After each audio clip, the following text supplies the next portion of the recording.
Hey Walter, how are Okay, you? hello, hi, nice to see you. Hello, hello, hello.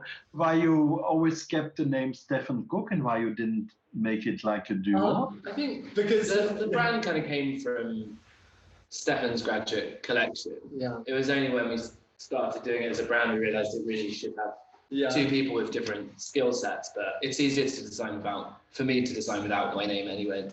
Ah, yeah. You can you're almost like it's like a fantasy design. It seems Yeah, definitely. one of the first questions that we're actually going to ask you is, you started back as a designer in the 1980s. You started your brand as a young designer. You went in. What was it like? yeah, it was a different time. It was a different age. It was a different century even, and the way that we started was in fact very naive, very knowing nothing. Yeah, because we were all studying in Antwerp at school, and there was no fashion in Belgium at all. There was also no other designers. So there was nothing existing what we could even look at or being inspired by. So in fact, what one of the first things we did was, of course, we were going mainly to the Paris Fashion Weeks to discover there, the upcoming talents. First, we had like a startup from the Italians with Versace and Armani. That was when we were approximately in the first year. And then the year after, it was the start of Gautier, Montana, Beretta, um, Mugler, all these names. And then the year after, the Japanese arrived in Paris. So it was Comme Garçon, Yoshi Yamamoto, Kansai Yamamoto. So in fact, during the period that we were at school, it was like an explosion of designers with incredible statements. And that was so stimulating for us.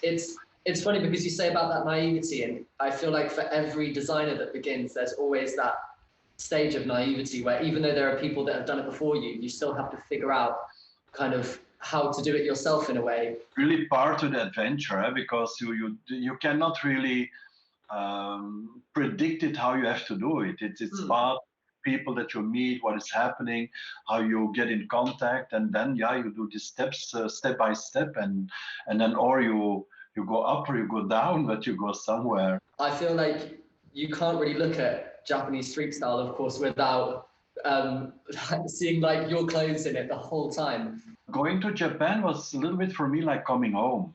One way or another, I felt very comfortable with the way they were dealing with all these subjects, like dolls and colors and graphics. And I mean, I never experienced that in Europe. So it was really incredibly nice to go there. Yeah, it was, of course, as a designer, it's like a dream that you see how they love your clothes.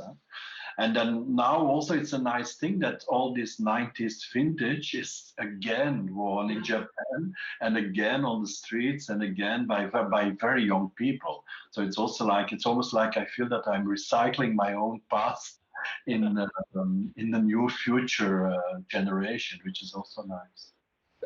What was the toughest thing that you had to kind of go through as a business? Oh, yeah, the toughest thing was, in fact, to survive and financially. Yeah? So, because I mean, I have to tell you frankly, in the 80s, there was so much going on, and I was starting up, but it was not easy to get that to sell my first collection. So it was really it was rather extreme. And then also by stopping White Little Trash, which was one of my toughest decisions ever, because I really broke the contract. I had to stop everything, also my team, and that was really tough. And then restarting from scratch, beginning of 2000, and then trying to build up again my language. That were the difficult moments in my career. But on the other hand, I mean, I think mainly I believe in fashion, and also I enjoy to design fashion and to work in fashion, and I kept on believing that there was always something possible, even in the toughest moments, and that kept me going, and that was nice. What was your most memorable show? I I feel like you've probably had about 5 million most memorable shows. Yeah, of course, the whole period, the 90s, these incredible shows, it was incredible because I never did shows before, so I did my first show for White Little Trash, and I got an unlimited budget, so which was I could do what I wanted, and I did in Germany, in Cologne, my first White Little Trash show. It was outside on a kind of fountain. Yeah. And I built a big cake, like 5 different levels, and the monks were walking on that cake. And at the end, there were like 120, like the candles on a cake. So it was, yeah. And then last minute, we had a thunderstorm coming up. So we were almost not able to do it outside. So it just happened, yeah. And together with that, it was so hot that all the makeup started to run, because I had this kind of Bowie-inspired makeups without the eyebrows completely done, erased, and it really started to run.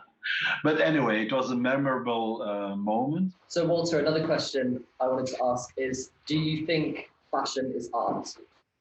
Yeah, that's a difficult question, I think, because I don't see fashion as art, but certain statements from designers, or the way that you present it, or how you do a certain installation, it can be considered and enjoyed as art. Yeah. But I think actually the clothing itself, it's really clearly designed and made and thought to be worn and to be consumed. So that's the big difference, I think, between how an artist is working and how a fashion designer is working. I think we find it as well, where it's like, at the end of the day, fashion is product design. You're creating products to be used and lived in and things like that. You must have been inspired by artists in the past. Yeah.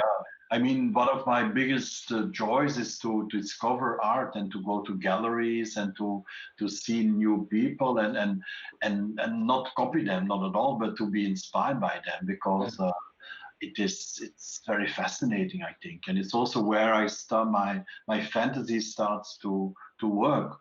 And I'm very much into discovering art and artists. Yeah, I'm not. Yeah. Do you have any advice for young designers at this moment in time? What the advice I would like to give is not to be afraid, because what I feel there's a little bit of the last years in fashion also. Most of the young fashion designers, they want to be performing and selling and presenting, so they all want to do everything from the beginning, but sometimes it also takes time to grow and to become mature, and that is something that also due to what is going on social media and all the pressure that there is happening, you don't have the time to mature. Take your time, think it over, grow slowly, don't run before you can walk. And that's it, and keep up the hope also, because if you really believe in something, it can happen. You have to learn it for yourself, I think, isn't it? You have to make those mistakes, and you have to have that patience to not get it right the first time. Exactly. Thank you so much. We really appreciate this. Yeah, you taking the time. Thank you. Have a nice day, everyone. Thank you so much.